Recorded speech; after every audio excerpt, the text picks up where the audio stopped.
Angin sore menyapu lembut sawah yang menguning di ujung desa Cijaringin. Di serambi kayu rumah reot berdinding anyaman bambu, Rina duduk memandangi langit merah merona. Usianya baru 21, tapi lelah hidup telah menua di sorot matanya. Sejak ayahnya meninggal 2 tahun lalu karena tertimpa truk saat muli proyek, Rina menjadi tulang punggung untuk dirinya dan ibunya yang kini terbaring sakit-sakitan. Pekerjaan di desa hanya sebatas buruh tani, upah tak seberapa. Ia pernah coba jualan gorengan di pasar, tapi kalah saing dengan ibu-ibu yang sudah lebih dulu mendominasi lapak. Di tengah putus asa itu, datanglah seorang pria bermobil mewah, lengkap dengan jas dan sepatu mengkilap, Pak Haryo. Pertama kali Rina melihatnya, ia sedang berbicara dengan kepala desa. Kata warga, Pak Haryo sedang mencari anak muda desa yang bisa diajak kerja di kota. Bisnisnya luas, katanya. Butuh karyawan jujur dan siap ditempa. Yang lolos, gaji awalnya 10 juta per bulan. Uang segitu, bagi Rina, seperti mimpi. Kamu bisa ikut, kalau mau kerja keras dan patuh, kata Pak Haryo ketika mereka akhirnya bicara di balai desa. Tatapannya tajam, tapi penuh pesona. Kata-katanya seperti mantera, membuat jantung Rina berdetak lebih cepat. Kerja apa ya, Pak? Urus rumah. Bersih-bersih. Masak. Kadang bantu hitung barang. Gak berat, asal kamu gak banyak nanya dan nurut. Rina menelan ludah. Tak pernah ke kota, tak kenal siapa-siapa. Tapi bayangan punya gaji besar, bisa beli motor, menyekolahkan adik tirinya, membawa ibunya berobat ke rumah sakit, semuanya terasa dekat.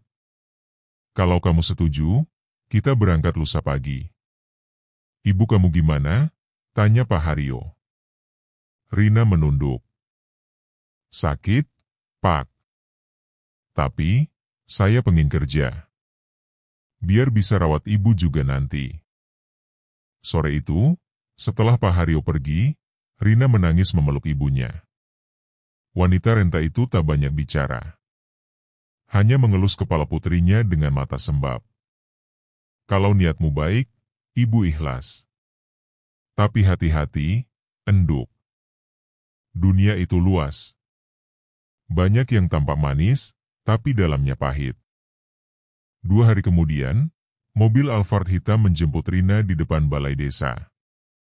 Pak Haryo duduk di belakang sambil menyeruput kopi kaleng. Sopirnya, berwajah datar dan diam, mengenakan pakaian hitam dari atas ke bawah. Di sepanjang perjalanan, Rina menatap jendela dengan mata berbinar. Jalanan aspal, kota-kota kecil, gedung-gedung tinggi yang mulai muncul di kejauhan, semuanya seperti dunia baru baginya. Tapi ada satu hal yang mulai mengusik, Pak Haryo tak banyak bicara, dan sopirnya, bahkan sejak menjemput, belum berkata sepatah kata pun. Ponsel Rina diminta untuk disimpan dulu, agar fokus dan tidak terganggu. Katanya, nanti dikembalikan saat sudah masuk rumah. Kita sebentar lagi sampai. Rumah saya besar. Tapi tidak semua orang boleh masuk ke semua ruangan. Ingat itu, ujar Pak Haryo. Rina hanya mengangguk. Ia mencoba menenangkan diri. Mungkin memang seperti itu dunia orang kaya. Mobil berhenti di depan gerbang tinggi yang dijaga 2 patung batu menyerupai penjaga kerajaan. Rina menelan ludah. Rumah besar itu lebih mirip istana tua. Tingginya 3 lantai, dindingnya penuh lukisan dan ukiran kayu. Tapi ada sesuatu yang dingin, membungkus udara di sekelilingnya. Aroma dupa menyengat dari dalam. Pintu terbuka. Seorang wanita tua, berambut putih dikonde dan mengenakan kebaya hitam, membungkuk. Ini Embok Rarti. Dia yang akan bantu kamu, kata Pak Haryo. Embok Rarti menatap Rina sejenak. Sorot matanya kosong. Selamat datang, enduk. Mulai sekarang, jangan bertanya banyak. Cukup dengarkan dan taati. kalau tidak ingin celaka. Rina terpaku. Loh, maksudnya, Embok? Tanyanya, berusaha tertawa kaku. Sudah. Masuklah. Waktu kita tidak panjang. Langkah pertama Rina ke dalam rumah itu seperti membuka gerbang menuju takdir yang tak bisa diubah. Aroma dupa semakin pekat, dan entah kenapa, lantai marmer dingin itu seperti menghisap semangatnya pelan-pelan. Ia tidak tahu bahwa hidupnya kini bukan lagi tentang bekerja dan mendapat gaji, tapi tentang bertahan atau menjadi bagian dari sesuatu yang lebih gelap. Pagi pertamanya di rumah itu, Rina terbangun karena suara ketukan pelan di pintu. Enduk, bangun. Sarapan sudah siap. Pak Haryo tidak suka yang bangun siang, kata suara serak Mbok Rarti dari luar. Rina membuka mata, menatap langit-langit kayu berukir. Kamar yang ditempatinya luar biasa luas. Tempat tidur ukiran, spray halus, bahkan kamar mandi di dalam serasa hotel bintang 5. Tapi ada sesuatu yang janggal. Tidak ada cermin. Tidak ada jam dinding. Bahkan jendela pun tidak bisa dibuka. Ia bangkit dan berjalan ke ruang makan. Pak Haryo sudah duduk di ujung meja panjang, menyantap roti dengan tenang. Di meja tersedia aneka makanan, mulai dari nasi goreng, buah-buahan, sampai steak daging. Mulai hari ini, kamu bantu-bantu Mbok Rarti bersih-bersih. Jangan sentuh ruangan yang dikunci. Jangan masuk ke lantai bawah.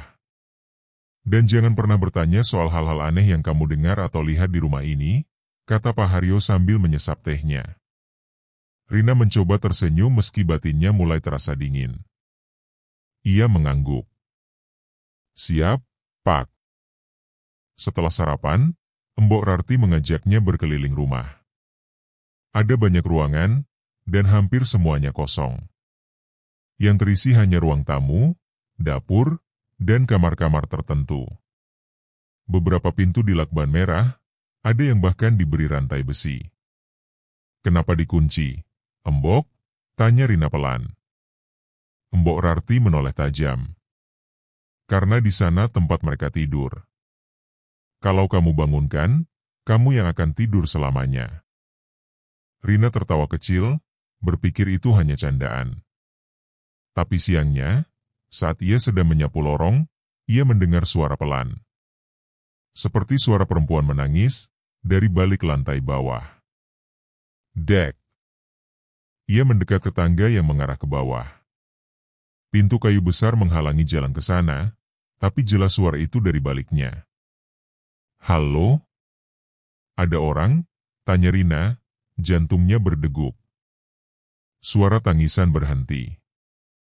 Lalu terdengar sesuatu yang jauh lebih dingin, suara tawa kecil, seperti tawa anak kecil. Rina! Teriakan Mbok Rarti dari belakang membuatnya kaget. Gadis itu hampir jatuh saat berbalik. Sudah saya bilang, jangan ke sini. Maaf, Embok. Saya dengar suara. Tidak ada suara apa-apa. Itu hanya tipuan. Jangan percaya. Kalau kamu ingin hidup lama, dengarkan saya. Hari-hari berikutnya berjalan aneh. Setiap malam, Rina harus tidur sebelum pukul 9. Mbok Rarti selalu mematikan semua lampu, kecuali satu lampu minyak kecil di lorong. Rina dilarang membuka jendela. Dilarang bersuara setelah malam. Bahkan dilarang berbicara terlalu keras. Tapi yang paling aneh adalah rutinitas Pak Haryo. Setiap malam Jumat Kliwon, ia turun ke lantai bawah bersama sebuah koper besar. Ia menghilang selama beberapa jam. Kadang keluar dengan wajah pucat dan bau aneh seperti kemenyan yang terbakar. Rina mencoba menahan rasa penasaran. Tapi rasa takut mulai tumbuh saat ia menemukan sebuah benda ganjil. Kain kafan kusut, terlipat di dalam lemari tua yang dibiarkan terbuka sedikit. Di bawahnya ada bingkai foto, seorang perempuan muda dengan wajah mirip dirinya. Siapa ini? Gumamnya. Yang sebelum kamu, kata suara dari belakang. Rina berbalik. Mbok Rarti berdiri di ambang pintu, sorot matanya redup. Apa maksudnya, Mbok? Mbok Rarti menarik napas. Sudah 5 gadis sepertimu yang datang ke rumah ini. Semuanya hilang. Tak satu pun kembali ke kampungnya. Rina membeku.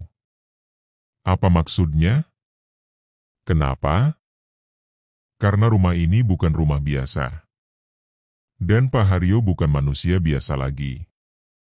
Malam itu, Rina tak bisa tidur. Ia menatap langit-langit sambil meringkuk di tempat tidur.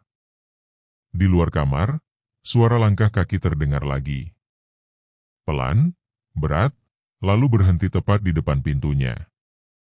Tok, tok, tok. 3 ketukan. Pelan. Menakutkan. Rina menahan napas. Tidak berani membuka mata. Ketika ia akhirnya memberanikan diri untuk mengintip ke bawah pintu, ia hanya melihat bayangan kaki. Tapi bukan kaki manusia. Kakinya berbalut kain putih, dan mengambang beberapa senti dari lantai.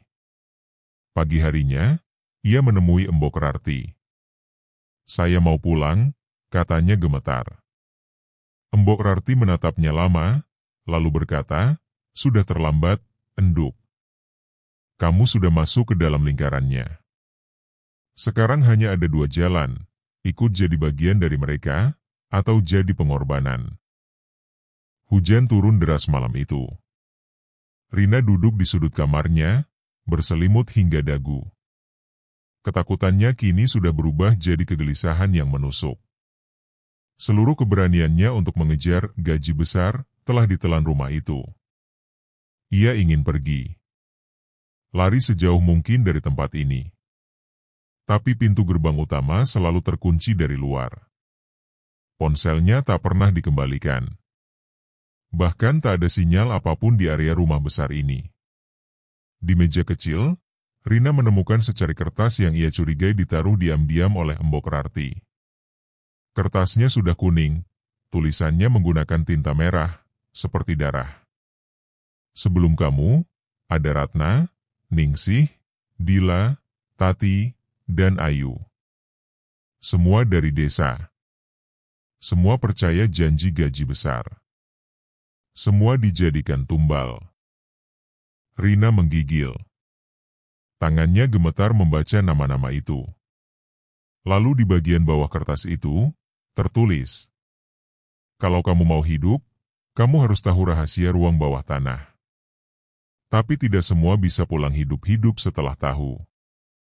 Besoknya, Rina sengaja menahan kantuk agar bisa terjaga malam hari.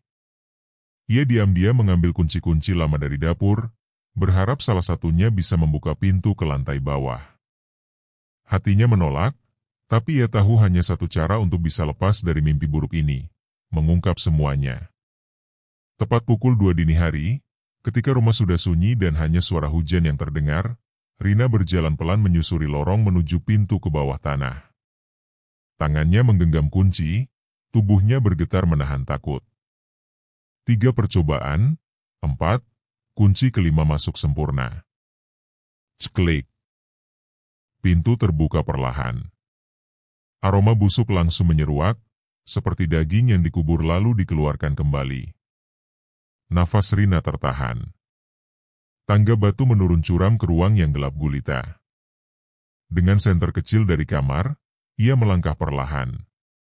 Di bawah sana, Rina menemukan ruangan yang tak pernah ia bayangkan. Dinding batu dipenuhi simbol-simbol aneh. Di tengah ruangan ada altar kayu besar dengan noda merah tua. Darah, pikirnya. Di sekitarnya, 5 patung perempuan berwajah nyata berdiri mengelilingi altar. Wajah mereka, seperti foto-foto yang pernah Rina lihat di lemari tua. Seketika, lututnya lemas. Itu bukan patung. Itu tubuh yang diawetkan. Tiba-tiba lampu redup menyala. Di ujung ruangan berdiri Pak Haryo, dengan jubah hitam dan mata merah menyala. Kamu terlalu penasaran, Rina. Rina mundur, tapi pintu di atas tertutup sendiri. Kamu tahu kenapa saya pilih anak desa? Karena kalian polos, mudah percaya, dan paling disukai oleh mereka. Lanjutnya sambil menunjuk ke arah bayangan-bayangan besar yang mulai muncul dari dinding. Bayangan itu tinggi, berambut panjang, dengan tangan besar dan wajah kosong. Apa ini, Pak? Apa? Apa yang Bapak lakukan? Rina nyaris menangis. Gaji besar? Itu hanya umpan. Aku butuh jiwa baru setiap 2 bulan. Ini harga untuk tetap kaya, sehat, dan dihormati. 5 gadis sudah cukup. Tapi kamu, istimewa. Langkah Pak Haryo makin dekat. Kamu punya sesuatu yang tidak dimiliki lainnya. Jiwa perawan yang kuat dan penuh pengorbanan. Itu paling mahal nilainya. Tiba-tiba, dari balik bayangan, muncul Embok Rarti. Ia membawa kendi besar dan membantingnya ke lantai. Asap tebal keluar dan sosok-sosok hitam menjerit. Lari, Rina. Sekarang, Rina berlari ke arah tangga, Embok Rarti mendorongnya ke atas dengan kekuatan terakhir. Teriakan Pak Haryo dan makhluk-makhluk gaib menggema di belakang mereka. Pintu berhasil dibuka, dan Rina keluar tepat saat subuh menyingsing. Pagi itu, rumah besar di kota itu ditemukan oleh warga dalam kondisi terkunci rapat. Polisi dipanggil. Tapi yang mereka temukan hanya reruntuhan puing, dan satu ruang bawah tanah dengan altar kosong. Tidak ada mayat. Tidak ada jejak Pak Haryo. Rina duduk di pos polisi dengan selimut. Ia gemetar, tak banyak bicara. Hanya satu kalimat yang ia ulang-ulang. Gaji besar, harga nyawa. Hidup Rina berubah total setelah malam itu. Ia dibawa kembali ke desanya oleh petugas sosial. Tak banyak yang ia ceritakan. Bahkan ketika warga dan media bertanya soal rumah mewah yang tiba-tiba runtuh tanpa sebab, ia hanya menunduk dan berkata, "Saya tidak tahu." Semua seperti mimpi buruk. Namun, Rina tahu mimpi buruk itu nyata. Dan belum selesai. Di malam-malam pertamanya di rumah orang tuanya, ia sering terbangun karena suara-suara aneh. Kadang seperti ada langkah kaki di luar kamar. Kadang terdengar suara tangisan perempuan, persis seperti yang pernah ia dengar dari ruang bawah tanah. Bahkan satu kali, ia menemukan foto Ratna, salah satu gadis yang menjadi tumbal, terlipat rapi di bawah bantal tidurnya. "Kenapa kamu masih mengikuti aku?" bisiknya ketakutan. Sementara itu di kota, penyelidikan polisi tak menemukan jejak Pak Haryo maupun Embok Rarti. Rumah itu lenyap tanpa jejak bangunan permanen. Padahal dulu berdiri megah. Saksi mata mengaku sempat melihat rumah itu terbakar hebat dini hari, namun tak ditemukan sisa arang, abu, atau puing kayu. Seorang ustaz yang diminta mengecek lokasi berkata, "Ini bukan rumah biasa. Ini rumah gaib. Dan orang-orang yang tinggal di dalamnya sudah lama menjual jiwanya." Di desa, hari demi hari Rina mencoba menjalani hidup normal. Ia membantu ibunya berjualan gorengan, kembali jadi gadis desa seperti dulu. Tapi pikirannya tak pernah tenang.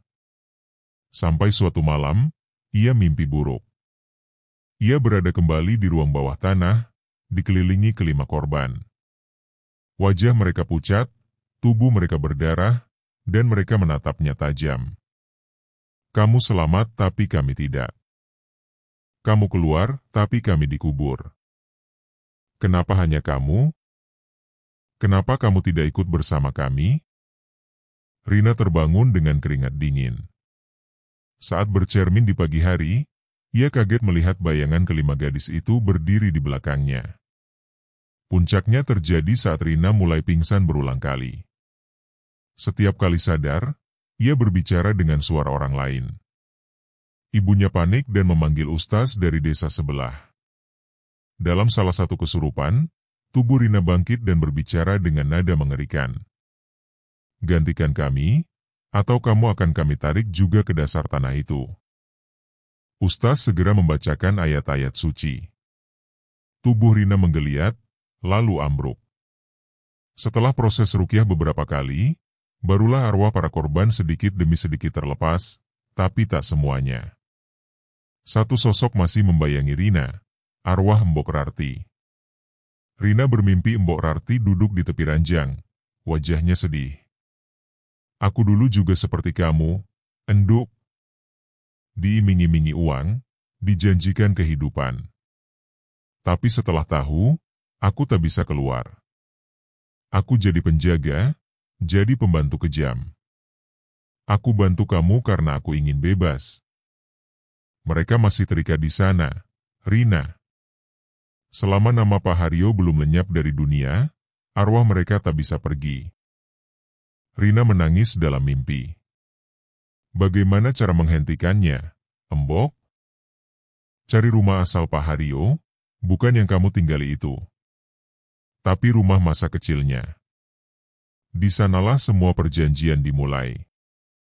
Setelah bangun, Rina memberanikan diri mencari tahu lebih dalam. Ia pergi ke kota kecil tempat Pak Haryo disebut berasal. Di sana, ia menemukan rumah tua reot, terkunci rapat dan ditinggalkan puluhan tahun. Namun dari dalam rumah itu, warga sering mendengar suara tangisan dan bayangan hitam di balik jendela yang pecah. Dengan bantuan seorang ustaz dan warga, Rina masuk ke dalam rumah itu. Di ruang belakang, ia menemukan sebuah kitab tua, dan di dalamnya tertulis dengan darah. Perjanjian ini berlaku seumur hidup. 1 jiwa 1 tahun kekayaan. Jika perjanjian dihentikan sebelum waktunya, pewaris harus menanggung semua dosa para korban. Rina membaca nama yang tertera di bawah perjanjian. Haryo Satmaji, 1985. Dan di bawahnya, sebuah kalimat kecil yang membuat Rina membeku. Jika warisannya jatuh ke tangan orang suci, maka api kutukan akan memakan dirinya sendiri. Angin sore menggoyangkan pepohonan liar di sekitar rumah tua itu. Dinding kayunya retak dan berlumut. Rumah masa kecil Pak Haryo tak ubahnya sarang kutukan yang lama tak disentuh manusia. Tapi sore itu, Rina berdiri tegak di depan rumah tersebut, menggenggam kitab perjanjian yang ia temukan. Di belakangnya, berdiri Ustaz Raffi dan 2 warga setempat yang ikut membantu. Mereka membawa minyak zaitun, kayu gaharu, dan beberapa ayat-ayat rukyah yang akan dibacakan untuk memutus ikatan gaib. Sementara di dada Rina, bergantung sebuah liontin kecil pemberian almarhum ayahnya. Ia percaya itu pelindung terakhirnya. Sudah siap, Nak Rina? Tanya Ustaz Raffi. Rina mengangguk, walau tubuhnya gemetar. Mereka masuk. Begitu kaki Rina melangkah ke ruang utama, bau darah dan daging busuk langsung memenuhi hidung. Ruangan gelap, namun di dinding terukir jelas simbol-simbol ritual yang sama seperti di rumah mewah dulu. Dan di sana, di pojok ruangan, berdiri sosok Pak Haryo. Tapi ia bukan manusia lagi. Tubuhnya membengkak, kulitnya legam, dan mata menyala merah seperti bara api. Suaranya berat dan menggema saat bicara. Kamu pikir bisa menghentikan semua ini? Kamu bukan siapa-siapa, Rina. Rina melangkah maju, mengangkat kitab perjanjian. Saya memang bukan siapa-siapa. Tapi saya membawa kunci untuk mengakhiri semua ini. Ia melempar kitab itu ke tengah ruangan, dan Ustaz Raffi segera menyiramkannya dengan minyak zaitun yang sudah dibacakan doa. Kitab itu terbakar hebat, dan jeritan menggema dari seluruh penjuru rumah. Arwah-arwah para korban muncul. Ratna, Dila, Ningsih, Tati, Ayu.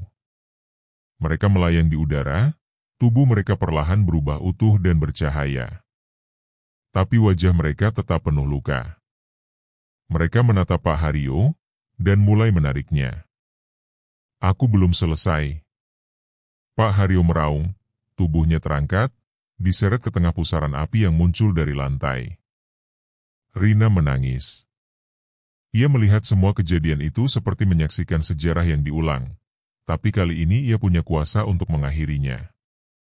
Tiba-tiba, tangannya terbakar. Liontin yang dipakainya memanas, membakar dadanya. Ustaz Raffi segera menariknya keluar rumah. Dari luar, rumah tua itu perlahan mengeluarkan asap hitam pekat, lalu api menjalar ke seluruh dinding. Tapi anehnya, tak ada yang terasa panas. Api itu seperti berasal dari dunia lain. Dalam hitungan menit, rumah itu lenyap. Tak ada puing. Tak ada sisa api. Hanya tanah kosong. Seminggu kemudian, Rina duduk di beranda rumah ibunya.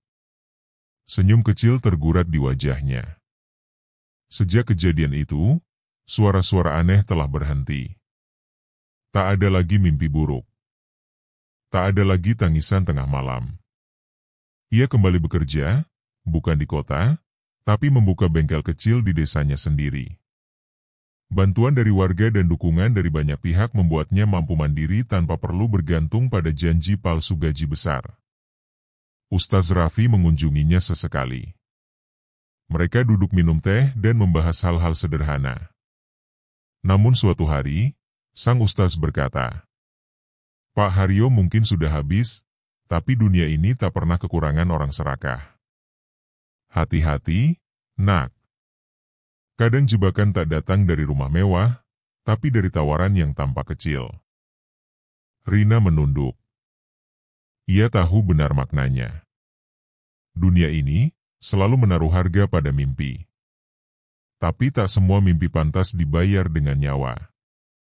Tamat.